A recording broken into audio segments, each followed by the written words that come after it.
आपके जो संबंध और मित्रता पंडित आचार्य श्री धीरेन्द्र कृष्ण शास्त्री जी के साथ बहुत बताई जाती है। तो जो शक्ति की बात की जाती है, उसका अनुभव आपका कैसा है? निश्चित तौर पर हमारे यहाँ कहा ही जाता है श्री हनुमान जी के लिए अष्ट सिद्धि नवनिधि के दाता। पूज्य श्री धीरेन्द्र कृष्ण शास्त्री जी हनुमान जी के अनन्य उपासक हैं। तो कथा को व्यापार बना दिया गया है, ये लोगों का बहुत आरोप है। नमस्कार दोस्तों, फिर आज हमारे बीच में आदरणीय श्री अंकित तेनगुरिया जी, और जिनको हमारा विदिशा प्यारे बटुक महाराज जी के नाम से भी जानता है। सबसे पहले हम अपना बोलती बातें पॉडकास्ट में आपका हार्दिक स्वागत करते हैं। बहुत धन्यवाद आपका। आज शायद यूथ के लिए वो अलग दिन है, क्योंकि यहाँ जनरली आर्टिस्ट आते हैं और वो उनकी आर्ट की बात करते हैं। आज शायद हम स्पिरिचुअलिटी पर बात करेंगे, शायद आज हम राम पे बात करेंगे, शायद हम कृष्ण पे बात करेंगे, हम शिव पे बात करेंगे। मैं आपसे सिर्फ ये पूछना चाहता हूँ सर्वप्रथम कि यहाँ तक मैंने आपके बारे में जानकारी ली, आप साकेत स्कूल में अध्ययन कर रहे थे। साकेत स्कूल से अध्ययन से जो मैकेले एजुकेशन हम जिसे कहते हैं, उससे आध्यात्म की ओर मोड़ कैसे हुआ आपका? सबसे पहले आपका बहुत धन्यवाद जो आपने दास को आमंत्रित किया। प्रत्येक व्यक्ति के जीवन में कोई ना कोई ऐसा घटनाक्रम होता है जिस घटना से वो सीख कर अपने जीवन के पथ पर आगे बढ़ता है। जिस समय मैं साकेत में पढ़ता था तो एक जिस प्रकार जनरली एक स्टूडेंट सामान्य तौर पर अपना अध्ययन करता है, मैं भी अपना अध्ययन करता था। पर हमारे यहाँ वैदिक सनातन हिंदू परंपरा में कहा जाता है कि गुरु का जीवन में इतना बड़ा महत्व है, जीवन से लेकर मृत्यु पर्यंत हमें अपना गुरु सिखाता है। और हमारे यहाँ एक बड़ी सहज भाव में संतों में कहा जाता है कि गुरु मेहरबान तो चेला पहलवान। ऐसा ही एक रोचक वाक्य मेरे जीवन में घटा जब मैं साकेत में पढ़ता था। उस समय मैं कक्षा 12 में था, तो अपने जनों के साथ अध्ययन करता था। तो एक भारतवर्ष के एक दिव्य चेतन महापुरुष, जिनको त्याग तपस्या का मूर्तिमंत स्वरूप कहा जाए वर्तमान के इस युग में, तो कोई अतिशयोक्ति नहीं होगी। क्योंकि आप और हम जैसे देख रहे हैं, इस वर्तमान के समय में छपने वाले महात्मा बहुत मिलेंगे जी। पर वो छपने से हटकर छिपने वाले महात्मा हैं। तो उन पूज्य गुरुदेव भगवान जिनका पूज्य चरणों में अनन्य दास की निष्ठा है, परम श्रद्धेय पूज्यपाद पंडित श्री कमल किशोर जी नागर, विदिशा की भूमि पर वो 2006 में कथा गाने के लिए जब पधारे, तो हम अपने स्कूल के समय में से ही निकल कर जाते थे, उनके सत्संग में बैठते थे। तो उनके सत्संग का जीवन में ऐसा प्रभाव पड़ा और उस सत्संग के प्रभाव का बल ऐसा रहा कि वहीं से शरीर को अध्यात्म की ओर मोड़ दिया। क्योंकि बचपन के माता पिता के संस्कार तो थे ही थे, पर उस गुरुवाणी का ऐसा प्रभाव पड़ा। उन्होंने कहा ब्रह्म जानाति इति ब्राह्मणा, जो ब्रह्म को जानता है वही ब्राह्मण है। और वहाँ से जब हम चले तो श्री गुरुदेव भगवान की अनंत कृपा से श्रीधाम वृंदावन में पहुँचे। संतों की सन्निधि में पूज्यपाद प्रातः स्मरणीय मलुक पीठाधीश्वर स्वामी श्री राजेंद्र दास देवाचार्य जी महाराज, जिनको दास ने गुरु रूप में स्वीकार किया, उनके द्वारा शरणागति प्राप्त हुई और वृंदावन की पवित्र भूमि पर जाकर संतों के चरणों में रहकर अध्ययन करने का सौभाग्य मिला। और वहां से जीवन की यात्रा निरंतर चलती आ रही। वृंदावन का जिक्र हुआ, आपका ठाकुर जी से जुड़ा हुआ कोई किस्सा तो होगा? निश्चित तौर पर भक्त और भगवान का अटूट संबंध है। भगवान की भगवत्ता तभी है जब कोई भक्त है, और भक्त की भक्ति तब सार्थक है जब उसकी श्रद्धा भगवान में हो। तो जैसे हम अपने जीवन में, विद्यार्थी जीवन में अध्ययन करते रहे और अध्ययन करके अपनी कथा के पथ पर जब आगे बढ़े, भारत के अनेक कोनों में कथा गाने के लिए जाना प्रायः एक क्रम है। तो जीवन में एक बार जब हम वृंदावन में पढ़ते थे, तो श्री ठाकुर जी के लिए वृंदावन में कहा जाता है कि वृंदावनम परित्यज्य पादमेकम न गच्छति। हमारे आचार्यों ने कहा कि भगवान एक शरीर से तो वृंदावन छोड़कर द्वारिका गए, पर भगवान ने एक देह कभी नहीं छोड़ी, जो सदा के लिए वृंदावन में विराजमान है। हमारे यहाँ वृंदावन को अष्ट कमल कहा जाता है। जिस प्रकार कमल के पुष्प की 8 पंखुड़ियां हैं, ऐसी वृंदावन अष्ट कमल है। और उस अष्ट कमल रूपी वृंदावन पर श्री ठाकुर जी, प्रभु श्री कृष्ण और किशोरी राधा रानी नित्य निवास करते हैं। तो हम भी अपने विद्यार्थी जीवन में नित्य दर्शन करने जाते थे। तो एक बार बहुत शीघ्र वर्षा हो रही, लाल जी के पट बंद होने का समय था, तो समस्त वैष्णवों के संग जा रहे। तो सने सने हृदय में भाव आता था, हे लाल जी, आप तो श्री ब्रज के कण कण में निवास करते हो, ब्रज वृंदावन को आप कभी नहीं छोड़ते। हमारे जीवन में वो सौभाग्य कभी आवेगा कि आपको इन नेत्रों से साक्षात्कार हो जाए।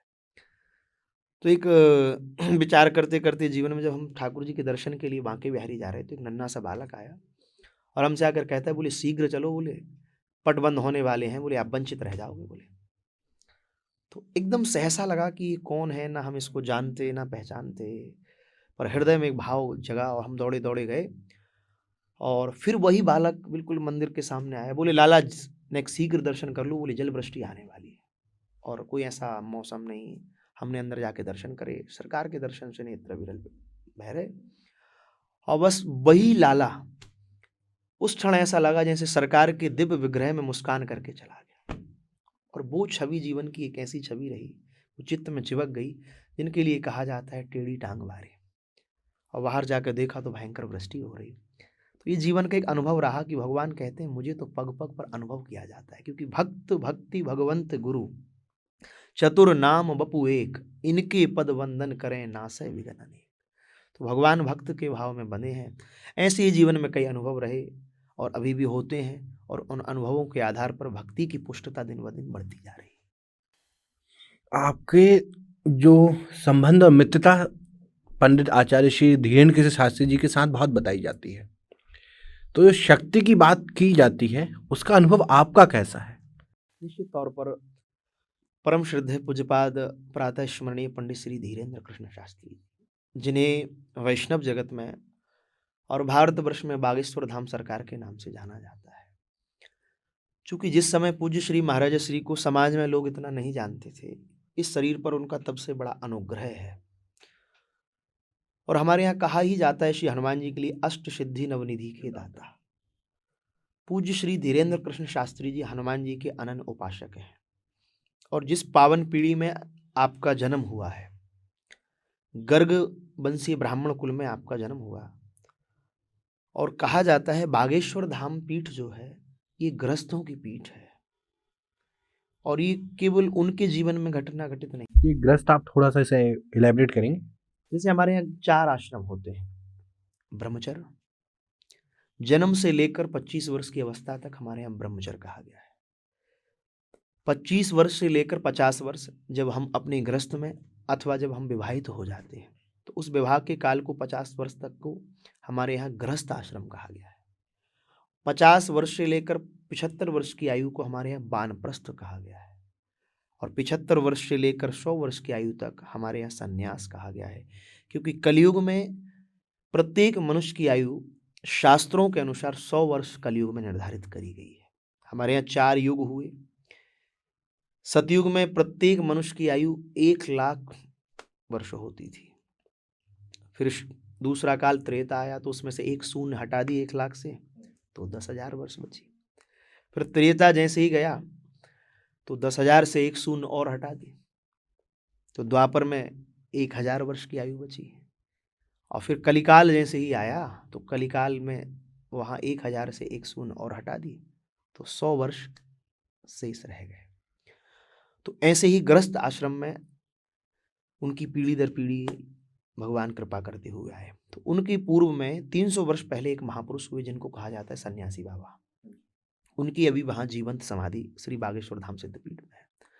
तो पूज्य महाराज श्री को चूंकि दास पर उनका मित्रवत स्नेह भी है, और मित्र से अधिक भ्राता के समान स्नेह इस शरीर पर उनका बना हुआ है। तो कई बार उनके साथ मेरा रहना हुआ, यात्राओं में रहना हुआ, कथाओं में रहना हुआ, और दास को भी सौभाग्य प्राप्त हुआ कि विदिशा में 2 बार उनकी कथा का संस्था के माध्यम से आयोजन हुआ।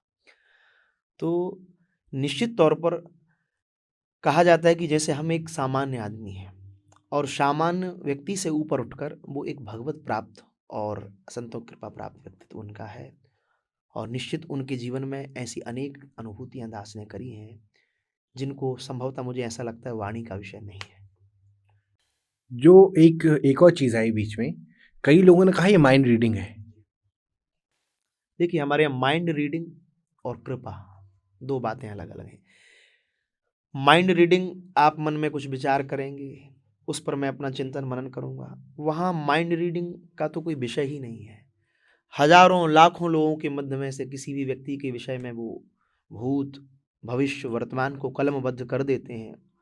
उस व्यक्ति के पूर्व ही कि वो क्या विचार कर रहा है, कहाँ बैठा है, कब आया है, उसके परिवार का बैकग्राउंड क्या है, वो क्या करता है, उसके पहले ही वो कलमबद्ध कर देते हैं।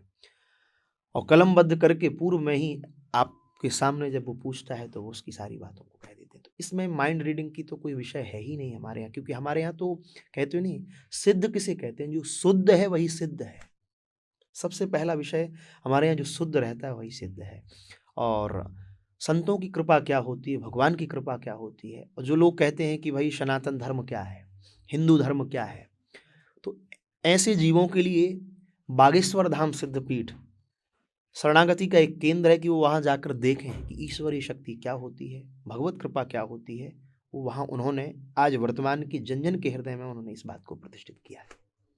मेरा खुद का एक फिलॉसफी आई इस जगह, मैं आपसे वो चीज़ एक बार पूछना भी चाहूँगा, वो कितनी सही है कि त्रेता आया, भगवान स्वर्ग में, मनुष्य धरती पर। फिर सतयुग आया, भगवान भी धरती पर और असुर भी धरती पर। द्वापर आया कि पाप भी एक ही घर में और पुण्य भी एक ही घर में। लेकिन जब कलयुग आया तो पाप भी एक ही मनुष्य के अंदर और पुण्य भी एक ही मनुष्य के अंदर। तो जो कलयुग में पाप रहित शरीर को कैसे पुण्य में बदला जा सकता है? देखिए, हमारे यहाँ कहा जाता है युग के प्रभाव से जीवन में कोई नहीं बच सकता। संत हो, ब्रह्मचारी हो, गृहस्थ हो, वानप्रस्थी हो अथवा सन्यासी हो, युग का प्रभाव निश्चित तौर पर पड़ता है। परंतु कहा जाता है यत् फलम नास्ति तपसा न योगेन समाधिना। सतयुग त्रेता द्वापर में तपस्या के द्वारा भगवत प्राप्ति होगी कि नहीं, ये निश्चित नहीं था। आपने पुराणों के माध्यम से श्रवण किया होगा, एक पैर पर खड़े खड़े भक्ति कर रहे, वर्षों व्यतीत हो गए, भगवत साक्षात्कार नहीं हुआ। कोई एक अंगूठे पर खड़ा है, कोई बिना जल के ही खड़ा है, बिना अन्न के ही खड़ा है। ये सतयुग त्रेता और द्वापर का काल रहा, परंतु कलिकाल की एक विशेषता है। आपने प्रश्न किया कि पाप रहित देह कैसे हो। हमारे यहाँ कहा जाता है कि जब आकाश से जल की बूंद गिरती है और जब वो धरा पर गिरती है तो धूल में मिलकर वो भी दूषित हो जाती है। तो आपने इस मानव देह को प्राप्त किया है, तो इस मानव देह के लिए कहा गया है कि जिससे कभी गलती ना हो उसे भगवान कहते हैं। जिससे गलती नहीं होगी वो तो भगवान ही है। जिससे कभी गलती ना हो उसे भगवान कहते हैं, और जो गलती करके संभल जाए उसे इंसान कहते हैं, और जो गलती करके स्वीकार ना करे उसे बेईमान कहते हैं, और जो अड़ा रहे सदा गलती पर उसे शैतान कहते हैं। तो गलती तो निश्चित होगी। इस देह को प्राप्त किया है। हमारे यहाँ आचार्यों ने कहा है यत् फलम नास्ति तपसा न योगेन समाधिना तत्फलम लभते सम्यक कलौ केशव कीर्तनात्। कलयुग में तपस्या से भगवान मिलेंगे कि नहीं, ये निश्चित नहीं है। योग और समाधि से मिलेंगे कि नहीं, ये भी निश्चित नहीं है। परंतु कलिकाल का महान पुण्य ये है कि केवल एक ही सहारा है। कलयुग केवल नाम आधारा, सुमिर सुमिर नर उतर ही पारा। हमारे देहात में भी एक ग्वाला होता है, गाय चराता है, वो पढ़ा लिखा नहीं है, कुछ नहीं जानता, देहात का भोला भाला आदमी। आप उससे सहसा पूछिए भाई कैसे तुम्हारी मुक्ति होगी इस मानव देह को प्राप्त करके, तो वो कुछ नहीं जानता, पर एक बात वो सहसा जानता है, बोले महाराज कलयुग केवल नाम आधारा। तो इस कलयुग में भगवान का नाम एक ऐसा है कि भयंकर से भयंकर सुमेरु पर्वत के जैसी भी पाप राशि का ढेर लग जाए, और भगवान के नाम में इतनी सामर्थ्य है कि वो उसको जलाकर भस्म कर देता है। इसलिए नाम महिमा से ही कलिकाल में व्यक्ति पुण्य से सिंचित कर सकता है और पाप से रहित हो सकता है। जी, बटेश्वर धाम जो मंदिर है वहाँ मेरा व्यक्तिगत तौर पे बचपन से आना जाना है, लेकिन जो लोगों तक वो नहीं पहुँच पाया था, कहीं ना कहीं वो आपके माध्यम से आज जन जन तक वो पहुँच रहा है। तो बटेश्वर धाम की महिमा लोगों को नहीं मालूम है, तो आप उसके बारे में थोड़ा सा विवरण कर दीजिए। बटेश्वर धाम विदिशा जो वैत्रवती की पावन नगरी है, जहाँ कल कल निनाद करके जिसको कलयुग की गंगा कहा जाए। हमारे यहाँ पुराणों में वैत्रवती के संबंध में लिखा है कलौ वैत्रवती गंगा, वैत्रवती कलयुग की गंगा है। नर्मदा के संबंध में कहा जाता है कि नर्मदा का प्रत्येक कंकड़ शंकर है। और बैतरवती के संबंध में कहा गया है कि बैतरवती का प्रत्येक कंकड़, 2 कंकड़ हैं उसके, एक हरि है तो दूसरा हर है। इसको हरिहरात्मक गंगा भी कहा गया है। तो इसी के पावन तट पर बसे हुए पौराणिक, धार्मिक और शास्त्रीय महत्व से सिंचित इस विदिशा नगर में, नगर के मध्य में ही अनेक प्राचीन देवालय हैं। उन अनेक प्राचीन देवालयों की साथ लगभग आज से 25 वर्ष पूर्व जहाँ वर्तमान में बटेश्वर धाम विराजमान है, वहाँ एक घूड़ा हुआ करता था जहाँ लोग सहसा कचरा डालते थे। तो वहाँ कई वैष्णव जन कीर्तन करते थे, जिनमें मेरे शरीर के, जिनको मेरी धर्म पत्नी के पूज्य पिताश्री पंडित श्री कैलाश बाबू ढिमेले और उनके अनन्य साथीगण, वहाँ रहने वाले निवासीगण, सबके हृदय में सहसा भगवत प्रेरणा हुई कि इतना विशाल बटवृक्ष है, बटेश्वर महादेव जिनकी छत्र छाया में विराजे हैं, वो बटेश्वर महादेव बड़ा विशाल बटवृक्ष है। तो भाव हृदय में जगह क्यों ना यहाँ भगवान की अर्चा विग्रह को प्रतिष्ठित किया जाए। तो उन वैष्णवों के भाव से वहाँ उस भूमि को पवित्र करके लगभग 25 वर्ष पूर्व भगवान देवादिदेव महादेव, भगवान शंकर, माता पार्वती के साथ विराजमान हुए। वहाँ से क्रम आगे बढ़ा, एक छोटे से स्वरूप में मंदिर आगे बढ़ा, धीरे धीरे लोग उसकी उपासना करना प्रारंभ हुए। उपासना करते करते मंदिर ने एक विराट स्वरूप लिया, लोगों की भक्ति से भगवान चेतना जागृत हुई। वहाँ के पुजारी जी की सेवा से लोगों के हृदय में भक्ति का संचार हुआ और लोगों का सहसा आना बना। और उसी कालखंड में लगभग आज से 15-16 वर्ष पूर्व, जब ये शरीर हमारे छोटे से ग्राम, मेरी जन्मभूमि लगभग 30 किलोमीटर विदिशा से होती है, ग्राम चित्रा है गुलाबगंज के पास, मैं वहाँ से जब अध्ययन करने के लिए यहाँ निकल कर आया, तो जब मैं साकेत में पढ़ता था, तो जब स्कूल जाऊँ, विद्यालय में जाऊँ, तो वहाँ पहले प्रणाम करके जाऊँ। तो सहसा मेरा वहाँ से जुड़ाव हुआ और वहाँ से मंदिर से मेरी बड़ी कनेक्टिविटी बढ़ी। वहाँ की जो मातृ शक्ति है, दास के प्रति उनका बड़ा अनन्य प्रेम। तो दास के हृदय में ये भाव आया कि हे नाथ, हमारी तो कोई पात्रता नहीं है कि हम इस धाम का प्रकाश कर सकें, आप ही अपना प्रकाश भी करते हो और जन जन का प्रकाश भी कर देते हो। तो क्रम बना कि मूल में इस शरीर को आगे ले जाने का श्रेय श्री बटेश्वर महादेव, बटेश्वर धाम को जाता है। भाव जगह सेवा करते करते सहसा उनकी सेवा का अवसर, फिर उन्हीं के नाम से एक संस्था बनी जिसका नाम है बटेश्वर भागवत सेवा संस्थान। उस संस्था के माध्यम से अनेक सेवा कार्य प्रारंभ हुए और उन सेवा कार्यों में एक हमारा विशेष उद्देश्य जो संस्था का है कि विदिशा की नगरी में पूर्व काल में अनेक तपस्वी महापुरुषों का आना रहता था, जिसमें धर्म सम्राट स्वामी श्री करपात्री जी महाराज, अनन्य अनेक भारतवर्ष के चारों पीठ के शंकराचार्य और भी तपस्वी महापुरुष यहाँ आकर विराजमान होते थे। पर बीच में कुछ ऐसा कालखंड आया कि वो समय टूट गया, वो महापुरुष यहाँ नहीं आ पाते। तो एक भाव हृदय में जाएगा, क्यों ना प्रतिवर्ष कोई ना कोई संत यहाँ कृपा करें जो विश्व वंदनीय महापुरुषों के चरण यहाँ गिरे। तो सबसे पहले 2016 में हमारा एक क्रम प्रारंभ हुआ जहाँ भारत के बड़े ही शास्त्रों के निष्णात विद्वान, जिनको शास्त्रों का सचल विग्रह कहा जाता था, डॉक्टर श्री रामाधार उपाध्याय जी, संभवतः ऐसा कोई शास्त्र नहीं, ऐसा कोई पुराण नहीं जो उनको कंठस्थ ना हो। चारों वेद कंठस्थ थे उनको जी। 18 पुराणों पर प्रवचन करते थे। वाराणसी से उनको विद्यावाचस्पति की उपाधि मिली थी। इस शरीर पर उनकी बड़ी कृपा रही। तो पहला पुराण शिव महापुराण इस संस्था ने उनकी वाणी से सुना। फिर उसके बाद भगवत कृपा हुई, दूसरा पुराण विष्णु पुराण आप श्री के माध्यम से फिर श्री बटेश्वर महादेव के ही पावन प्रांगण में हुआ। संस्था धीरे धीरे आगे बढ़ती गई।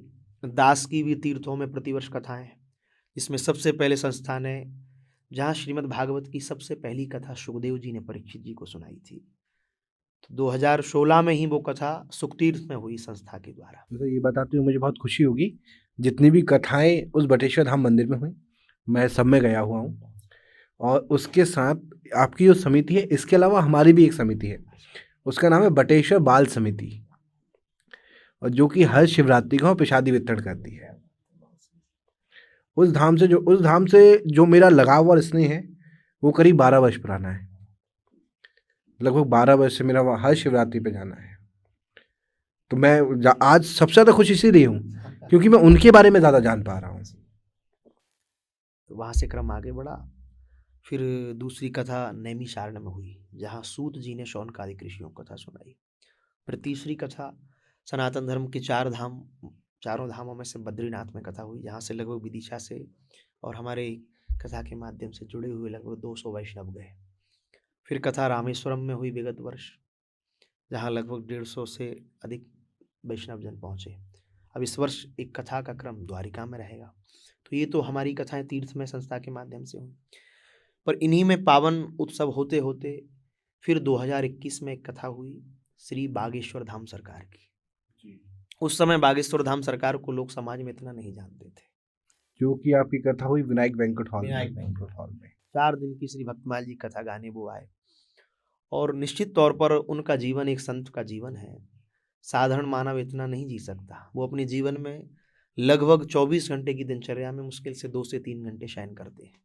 जी, ये चीज़ मैं आपसे पूछना भी चाह रहा था, क्योंकि हमने लगातार देखा हुआ है कि उनकी कथा कहीं जब 4-5 से शुरू होती है, 8 बजे तक कथा, वो 9 बजे तक पांडाल से अपने कमरे में पहुंचते हैं। वहाँ उनके साधक उनका इंतजार कर रहे होते हैं। इंद्रेश जी को जब मैं सुन रहा था, मुझे सुनने में आया कि वो रात को 3 बजे अपना भोजन कर रहे थे। तो उन्होंने वहाँ खड़े होकर सोचा कि ये आदमी कैसे जीता है। तो उन्होंने वहीं से खाना भोजन करते करते जवाब दिया कि हमारे बारे में इतना मत सोचो, हम समझ में नहीं आते। तो जो दिनचर्या उनकी रही, उसके पीछे का कोई रीज़न या कुछ ऐसी चीज़ है जो हम लोगों के सामने नहीं आ पा रही है। हमारे यहाँ कहा जाता है कि भगवान भी 24 अवतार लेकर आए। वो नारायण है, पर नर का जीवन जीने के लिए वो नर अवतार लेकर आए, मानव बनकर आए। तो ऐसे ही भारत की भूमि पर अनेक संत अवतार लेकर आते हैं, और हमारे यहाँ संतों के संबंध में कहा गया है कि केवल वो देखने मात्र से तो एक साधारण देह है, परंतु भगवान ही उनके रूपों में विचरण करते हैं। दास ने जैसा उनके जीवन को बहुत निकटता से देखा कि हम और आप अगर सामान्य तौर पर एक रात्रि शयन नहीं कर पाएंगे तो हमारा दिमाग विचलित हो जाता है, हम अपने दूसरे दिन की दैनिक क्रिया से च्युत हो जाते हैं। परंतु महर्षि के जीवन में एक विलक्षणता है। कथा से जब पहुंचेंगे तो हजारों वैष्णव उनकी प्रतीक्षा करते हैं। तो सहसा जैसे भक्त भगवान की प्रतीक्षा करता है, ऐसे ही धाम से अथवा किसी कथा में भी वो रहें तो किसी को निराश होकर नहीं जाने देते, और ये संत का स्वभाव है। तो जो दास ने देखा कि निश्चित तौर पर कोई ईश्वरीय शक्ति ही उनके रूप में विचरण कर रही है, जो ऐसे भगवदीय कार्य उनके द्वारा करा रही है। तो कथा को व्यापार बना दिया गया है, ये लोगों का बहुत आरोप है। देखिए, हमारे यहाँ कहा जाता है कि जाकी रही भावना जैसी, प्रभु मूरत देखी तिन तैसी। जिसका जैसा दृष्टिकोण रहा। हमारे पूज्य बागेश्वर वाले महाराज जी बड़ी एक सुंदर बात कहते हैं, जिसने जितना जाना उसने उतना माना। इसमें कोई अतिशयोक्ति नहीं है। जिस प्रकार एक व्यक्ति वैद्य को दिखाने जाता है तो पहले ये निरीक्षण करता है कि ये योग्य है कि नहीं, इसने डिग्री ली है कि नहीं, पढ़ा है कि नहीं। ऐसे ही आज वर्तमान समय में कथा जगत में, धर्म जगत में कई लोग ये सहसा समझते हैं कि ये कथा का क्रम हमारे गृहस्थ को चलाने के लिए, हमारे परिवार चलाने के लिए बड़ा सुंदर माध्यम व्यापार है। परंतु ये व्यापार नहीं है। धर्म कहता है कथा व्यापार नहीं है, कथा तो व्यवहार है। लोगों को व्यवहार सिखाती है, कथा लोगों को जीना सिखाती है। और हमारे यहाँ कहा जाता है, हमें सदमार्ग पर चलना सिखाती रोज रामायण। ये जीव को जीना सिखाती है, पर ये उनके लिए व्यापार है। हमारे यहाँ कहा जाता है कि पहले कथा में स्वयं जीना पड़ेगा। जिसने स्वयं उस कथा को नहीं जिया, अगर कोई पात्र भरता है जल का, तो जब तक भरेगा नहीं तब तक झलकेगा नहीं। तो जब कथा के रस में स्वयं डूबोगे, उसके लिए भगवान बादरायण ने कहा है, रसौ वैशाह, श्रीमद् भागवत में लिखा है। भागवत क्या है? बोली, ये रस है, और ये ऐसा रस है कि पहले इस रस में स्वयं डूबो। वक्ता जब तक नहीं डूबेगा तब तक श्रोता को नहीं डुबा सकता, क्योंकि वक्ता तो बहुत मिल जाएंगे संसार में, पर वक्त नहीं मिलेगा। तो जिनकी दृष्टिकोणों में ये व्यापार है, सहसा है, आपका कहना उचित है, लोग व्यापार की दृष्टिकोण रखते हैं, वो लोग व्यापारिक दृष्टि से चलते हैं जिन्होंने इसको अपने परिवार का, अपनी आजीविका का भरण पोषण मान रखा है, उनकी दृष्टि में। तो उसका प्रभाव जीवन में क्या है, ना तो वो स्वयं का कल्याण कर पा रहे और ना लोक कल्याण कर पा रहे। और जिन्होंने कथा को जिया है, जिन्होंने संतों के चरणों में रहकर, गुरुदेव के चरणों में रहकर शास्त्रों को पढ़ा है, सुना है, उनके लिए कथा व्यापार नहीं है, उनके लिए व्यवहार है। और जिनके हृदय भक्ति की शून्यता है, उन शून्य हृदय में भक्ति का संचार करना ही कथा का उद्देश्य है। आदरणीय, आपका बहुत बहुत धन्यवाद, क्योंकि हम जानते हैं समय बहुत कीमती है आपका। आपने एक अमूल्य समय जो थोड़ा हमें दिया, हम उसके लिए आपके कृतज्ञ हमेशा रहेंगे। यहाँ आने के लिए आपका बहुत बहुत धन्यवाद। साधुवाद। बहुत बहुत धन्यवाद जो आपने दास को यहाँ बुलाया। बहुत साधुवाद। जय श्री कृष्ण।